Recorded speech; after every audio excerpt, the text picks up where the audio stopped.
Assalamualaikum warahmatullahi wabarakatuh. Untuk tajuk hari ini, kita akan belajar tentang adab dalam majlis.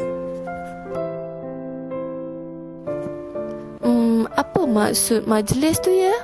Majlis ialah perhimpunan yang dihadiri oleh beberapa individu atau pelbagai lapisan masyarakat dengan tujuan tertentu.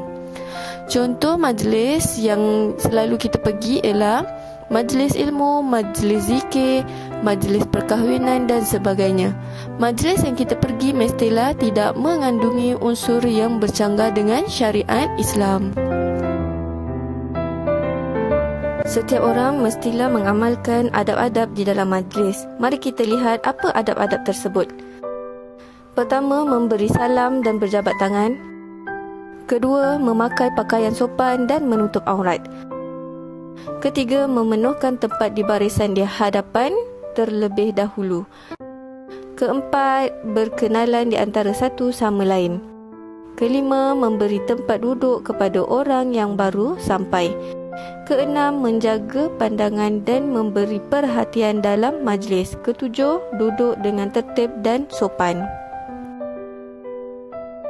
Dalil adab dalam majlis. Firman Allah Subhanahu wa taala, A'udzu billahi minasyaitonir rajim.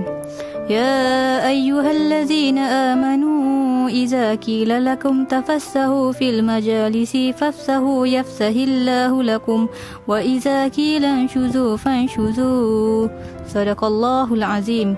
Surah Al-Mujadilah ayat yang ke-11. Maksudnya, wahai orang-orang yang beriman, apabila diminta kepada kamu memberi lapang dari tempat duduk kamu untuk orang yang lain, maka lapangkanlah supaya Allah melapangkan serba-serbinya untuk kamu.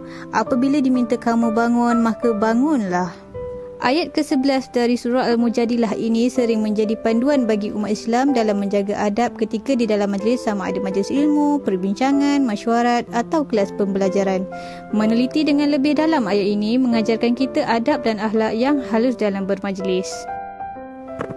Beralih pula pada fadilat beradab ketika dalam majlis. Pertama, mendapat keredaan Allah Subhanahu wa taala dan terpelihara daripada gangguan syaitan.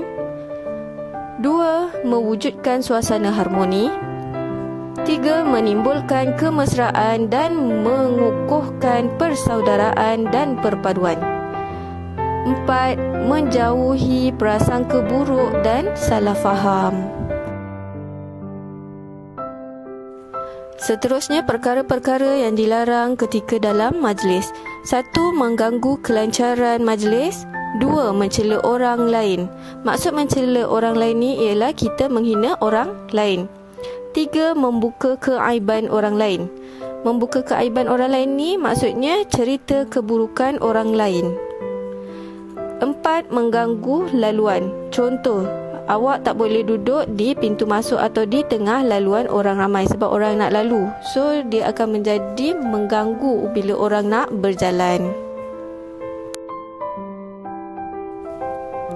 Akhir sekali, apa akan berlaku sekiranya kita tidak beradab ketika dalam majlis? Pertama, dibenci Allah dan Rasulullah. Kedua, dipandang serong oleh masyarakat. Ketiga, tidak mendapat kepercayaan masyarakat. Dan yang keempat, disisihkan oleh masyarakat.